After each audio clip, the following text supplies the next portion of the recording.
Chelsea 1, Salzburg 1. We are leaving ourselves in quite the predicament, ladies and gentlemen. It's about to get very sticky, icky for this football club in the Champions League. It's not looking good, bruv. It's not looking good. I mean, when you drop points away to, well, you lose in Croatia and then you drop points home to Salzburg, you put yourself in a precarious position. And all I can really say is we really, once again, you know, in certain individuals that I'm going to name in a minute, but I'm going to start with the shape. I'm going to start with the shape because we're going to start with how we started the game. It was actually, for me, refreshing. 3-3, 3-1, whatever you want to call it, is the kind of shape that I would just compact it and digest it and, you know, comprehend it and say that's what I saw. 3 at the back, centre-back split, Cucurella pulling out left, Aspilicueta pulling out right. You got Cover, you got Jorginho, Mount a bit deeper. I thought Mount looked good in the first half. And then we come to Kai. I mean, Kai Havertz, wow, what a performance. And I don't mean that in a good way. You know, you find yourself with a free role today, number 10 position. You have no shots in the first half, no dribbles completed, no key passes, no nothing. No impetus, no snappiness to your play, no intensity, no directness. There's a ball coming in, wonderful cross from the left. It's gone past Aubameyang. Where's the commitment, the desire, the drive to get into the box, get on the end of that cross? Yeah, it hasn't come specifically to your feet.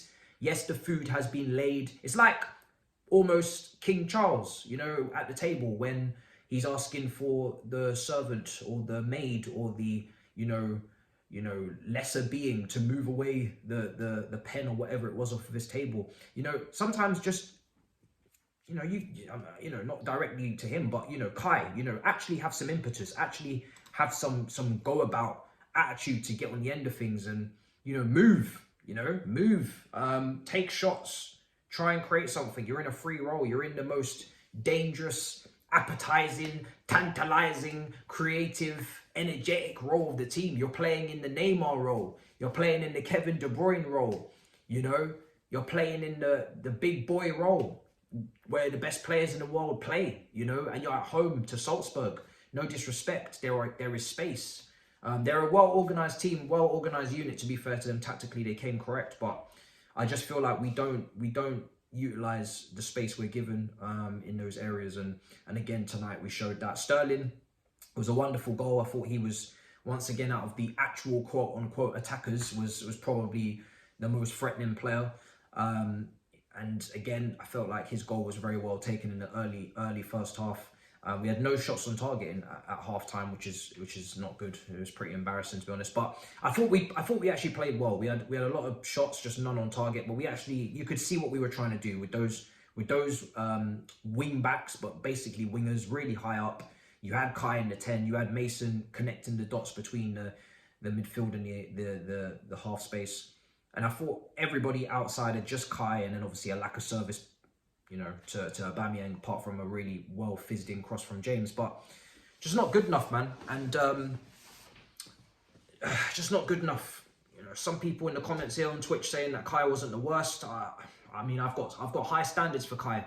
Cost a lot of money, a lot of potential. I'm needing to see. We're not even looking for some consistency, but at least some 10 out of 10 masterclass games I want from Kai. We're not even really getting that at the moment. And for me today, we have you know, when we cater completely to your needs and we put the team around you and we say, go and express yourself, I want to see that. Because, you know, I'm not saying Foden is consistent or anything, but you can see when Foden at least has a great game and he's very young. I think the age card can't get pulled every single 5 minutes. Second half, like I said, we get the early goal. The goal conceded for me is peak.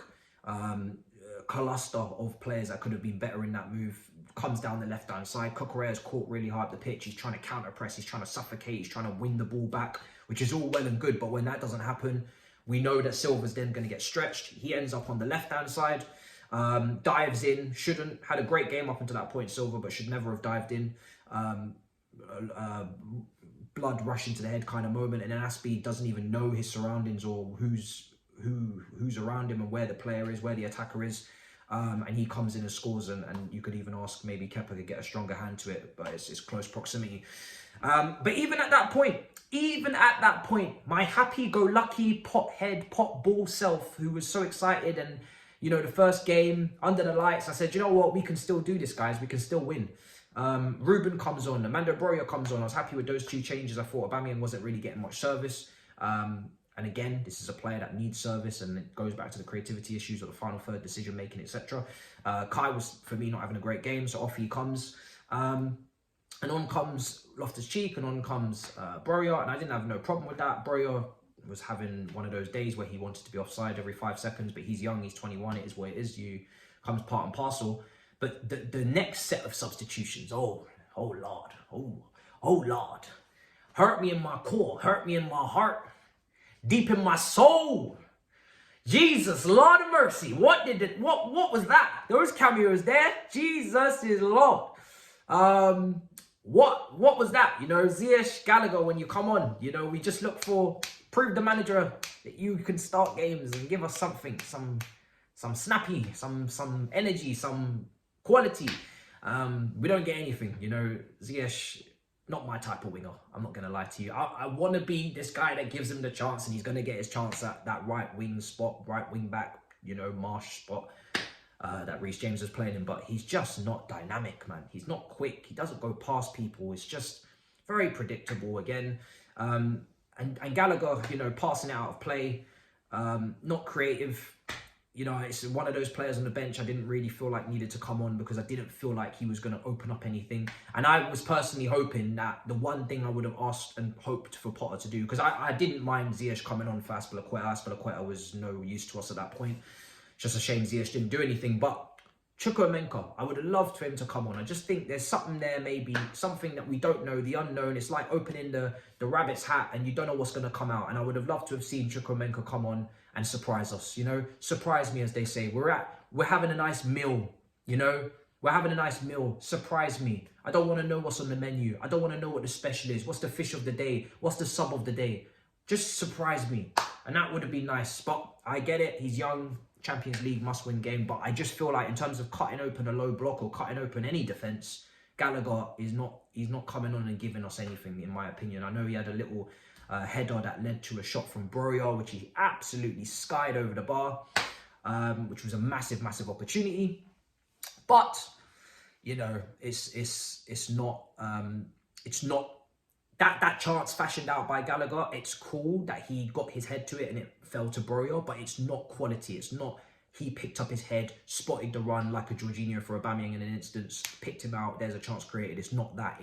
It's bumbled, it's chaotic, it's madness, it's head rush, it's just unorganized, not very strategic, and just running around and it's not sustainable, and it's not gonna be a consistent chance, a form of chance creation. So disappointing in terms of, you know, the result. Shocking for us, really, because of what happened last week as well, and we've put ourselves in a shocking position to qualify from this group.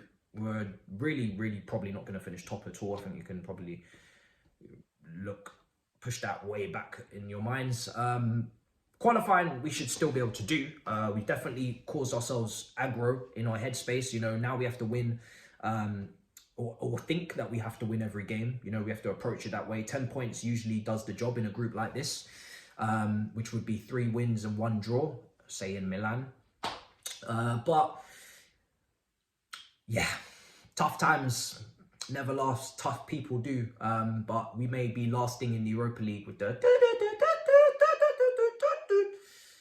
if we don't pick up some wins. And we got Milan doubleheader next, so that's not going to be easy, bruv. And October, which is the next time we play, 1st of October, we have a game every 2, 3, 4 days or whatever it is. So those Milan games are sandwiched in Premier League games, and that is the key little bit of context. Is not only is Milan by far and away the best team in this group, with Rafael Leao, with Olivier Giroud, with Tomori, with all of these guys, they also actually put ourselves, those fixtures are really congested in the listing, and we have lots of Premier League games around that. So really shocking timing to play those key key games. But I like the shape. I'm not going to lie. I enjoyed the shape. It was good to see Mason a bit deeper. I think he picked up the ball for the centre-backs a bit more. I think Cover and Jorginho were really good in my opinion. I think Jorginho was battling a lot more today. Really, really good.